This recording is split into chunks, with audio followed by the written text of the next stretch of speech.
Piala Dunia telah tiba. Ketika kamu memikirkan Piala Dunia, kamu memikirkan para penggemar, bendera, persaingan, dan kejayaan. Namun ada sesuatu tersembunyi di depan mata yang jarang dibahas orang.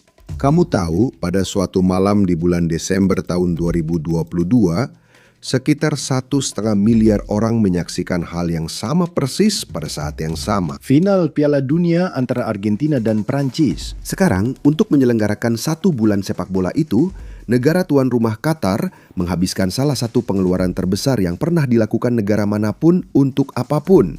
Semua yang terlibat tahu sejak awal mereka takkan mendapat uang itu kembali. Kita tahu mereka sangat kaya, tapi kenapa mereka tetap melakukannya?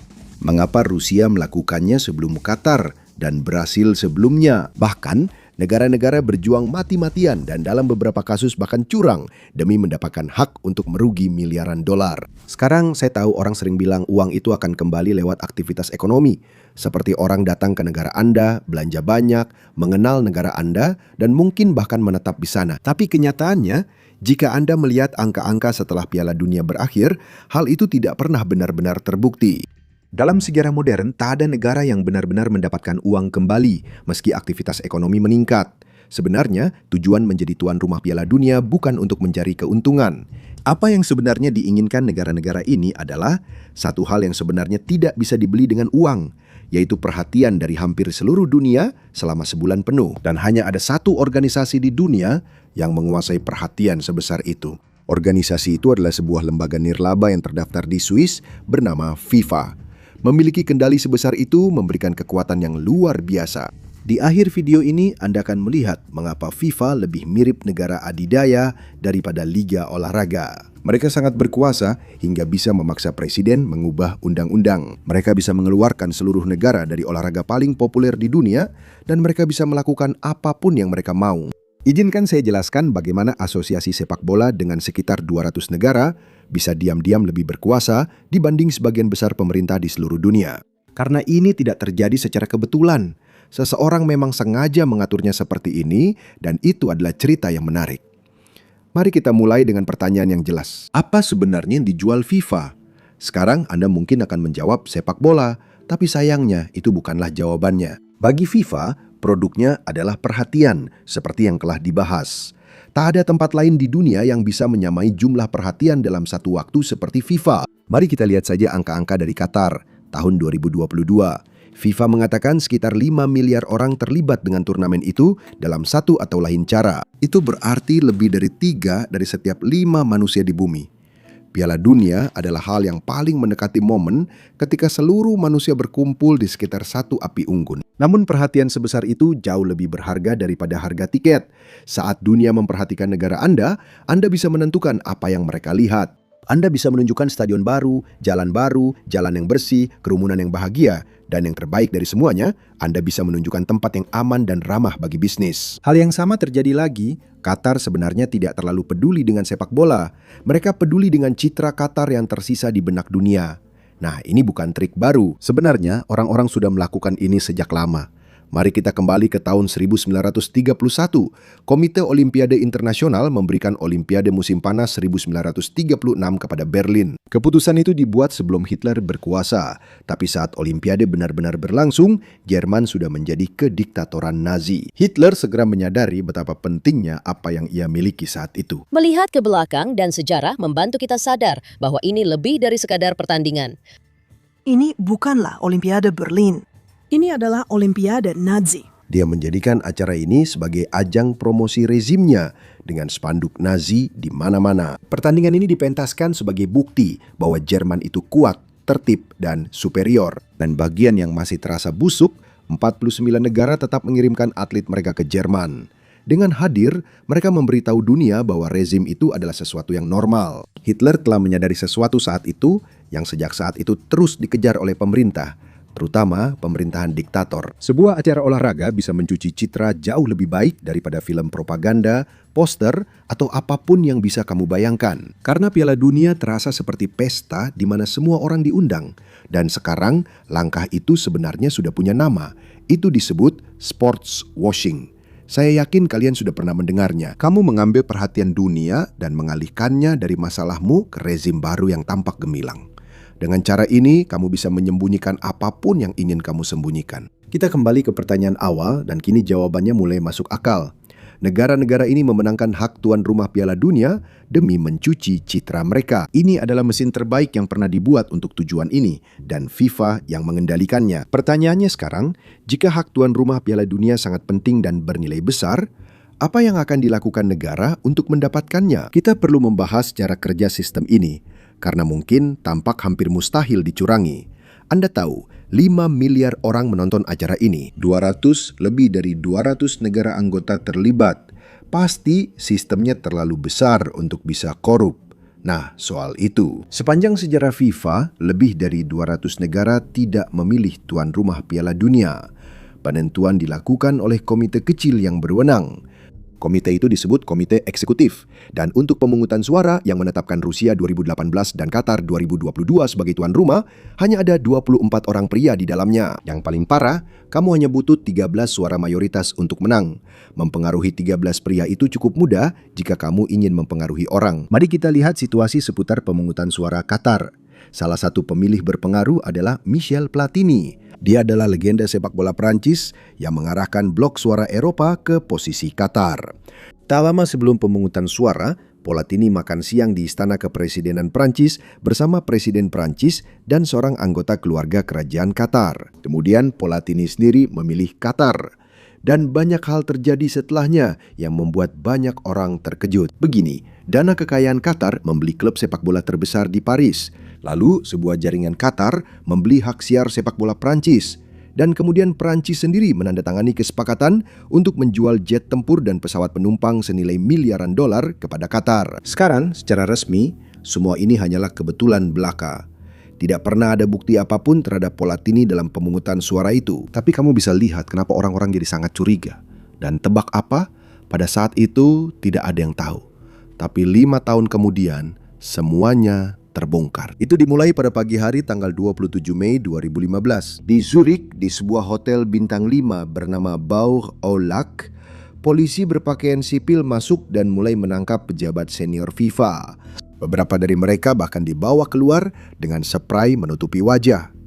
Yang paling gila, penggerebekan ini bukan ide Swiss. Perintah itu sebenarnya datang dari Amerika Serikat, dari Departemen Kehakiman AS Serikat. Mereka telah membangun kasus ini selama bertahun-tahun, dan sekarang mereka menuduh pejabat FIFA terlibat dalam suap dan komisi gelap lebih dari 150 juta dolar selama 2 dekade terakhir. Ini adalah tuduhan besar, dan cara terjadinya benar-benar merupakan salah satu kisah kejahatan nyata terbesar dalam dekade ini. Ini benar-benar adalah ajang penipuan kelas Piala Dunia.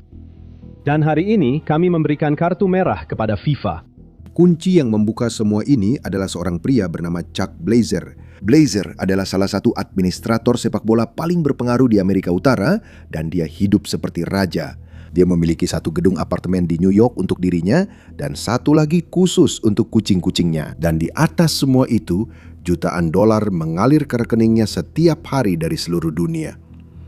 Tapi ada satu masalah besar dengan semua ini. Dia tidak membayar pajaknya.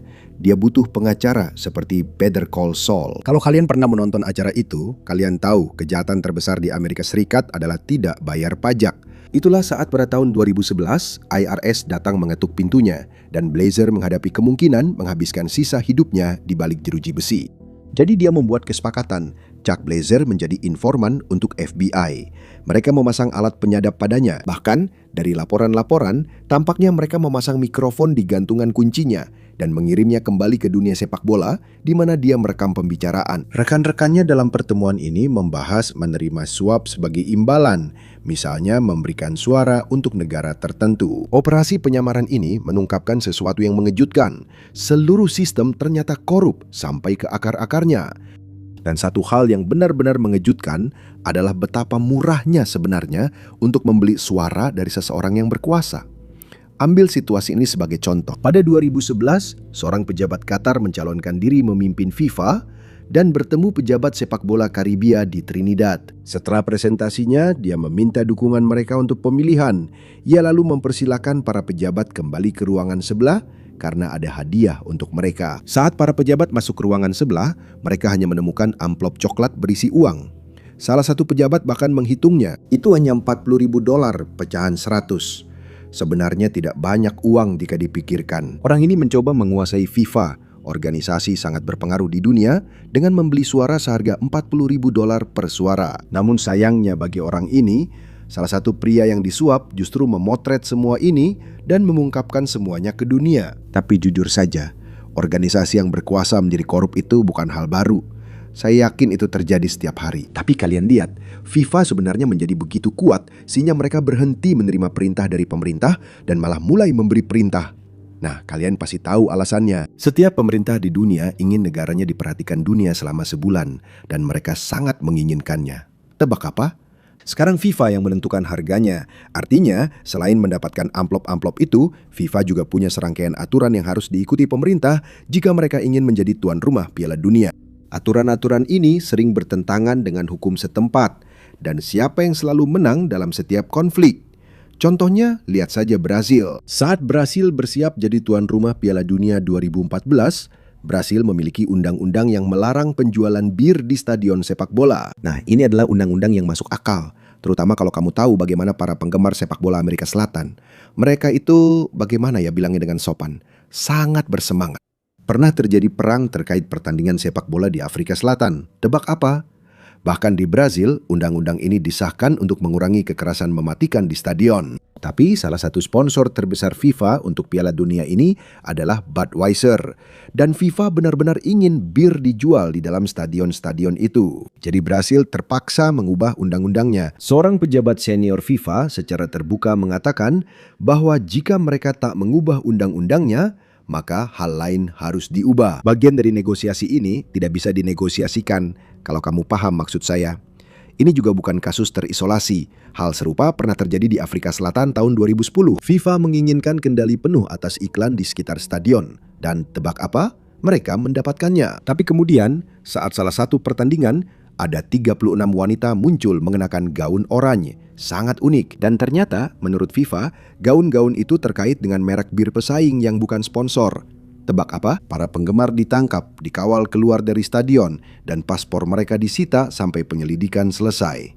FIFA punya kekuatan seperti itu di dalam stadion. Dan kemudian tentu saja ada pajak, karena tidak ada yang suka pajak. Sebagai syarat menjadi tuan rumah, FIFA selalu menuntut agar negara tuan rumah membuat FIFA dan sponsornya pada dasarnya bebas pajak selama seluruh turnamen. Faktanya, ini terjadi di Jerman pada tahun 2006 ketika Jerman memberikan keringanan pajak ratusan juta dolar untuk turnamen tersebut.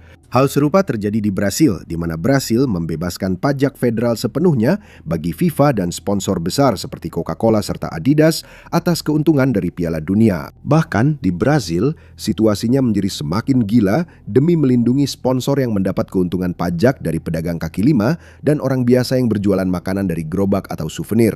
Nah, mereka dilarang bekerja di dekat stadion supaya sponsor resmi bisa berjualan di sana. Hal ini menyebabkan keributan besar. Orang Brasil menyadari apa yang terjadi dan protes pun meletus di seluruh negeri dengan slogan seperti Copa Porquem. Saya yakin pengucapan saya salah, tapi intinya itu berarti Piala Dunia untuk siapa. Sekarang semua ini masih kecil dibandingkan dengan pengaruh berikutnya yang dimiliki FIFA dan mereka tidak takut untuk menggunakannya. Semacam langkah paling ekstrim di mana mereka bisa melarang siapapun yang mereka mau.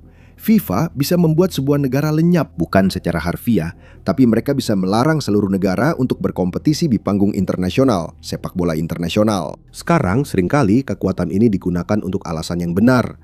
Seperti ketika Rusia menginvasi Ukraina pada tahun 2022, FIFA menangguhkan Rusia dari sepak bola internasional. Tapi kadang-kadang kekuatan ini digunakan dengan sangat dipertanyakan, seperti dalam kasus Kenya. Pada tahun 2022, pemerintah Kenya menuduh asosiasi sepak bola lokal mereka terlalu korup.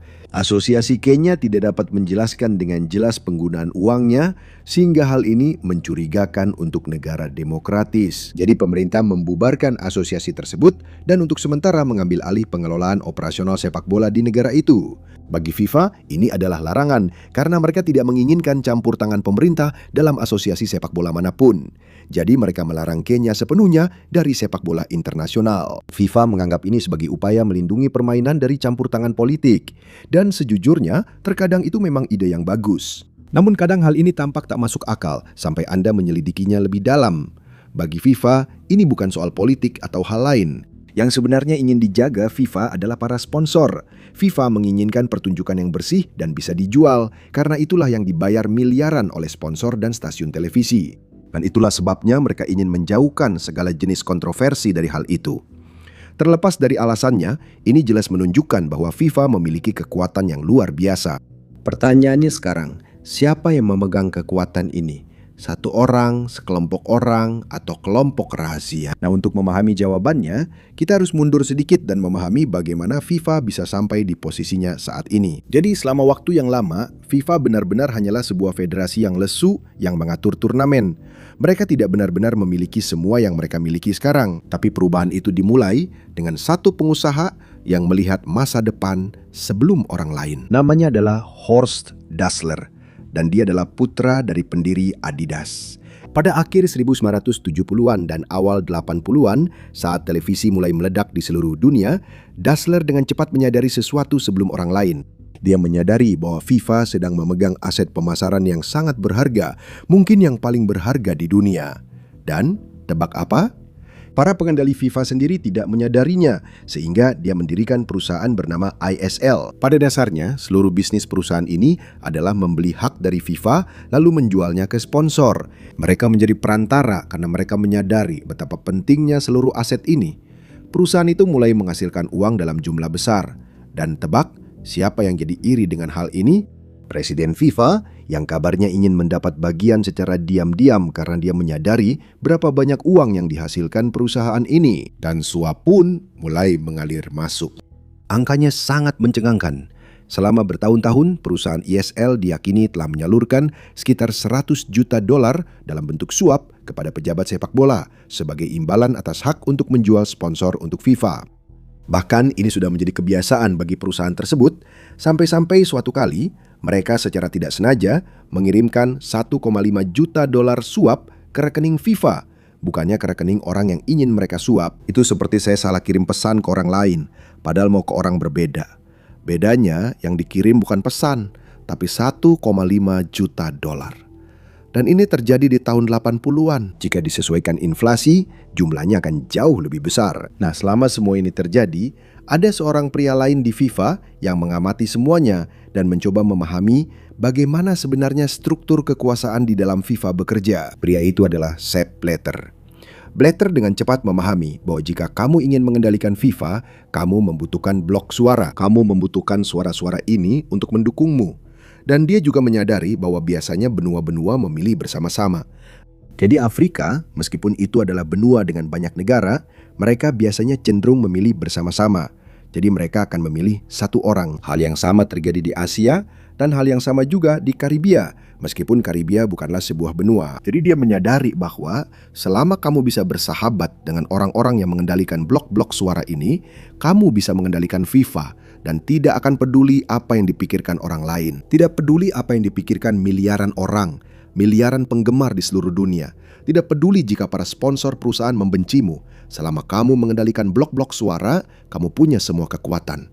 Dan itulah yang benar-benar dia lakukan. Dia mengelilingi diri dengan orang-orang yang bisa memberinya suara dan membuat mereka senang. Ini murni urusan bisnis, bukan soal seksual. Bisnis bawah meja, tapi tetap saja bisnis. Dia memimpin FIFA selama 17 tahun dan organisasi itu berubah drastis di bawah kepemimpinannya. Mari kita bicara tentang orang-orang yang bekerja bersamanya. Posisi-posisi ini segera diisi keluarga kerajaan, miliarder tambang, dan makelar politik. Anda mungkin tak menyangka orang-orang ini ingin bergabung dengan organisasi sepak bola terpenting. Tapi kenyataannya, mereka memang ingin. Orang-orang ini menyadari bahwa FIFA adalah aset paling berharga di dunia dan mereka dengan cepat mengisi posisi-posisi tersebut. Dan sejak saat itu, FIFA bertindak seperti kerajaan pribadi. FIFA telah melewati berbagai skandal, bahkan beberapa anggotanya pernah ditangkap. Namun kerajaan itu tetap bertahan karena produk mereka masih menjadi yang paling berharga di dunia.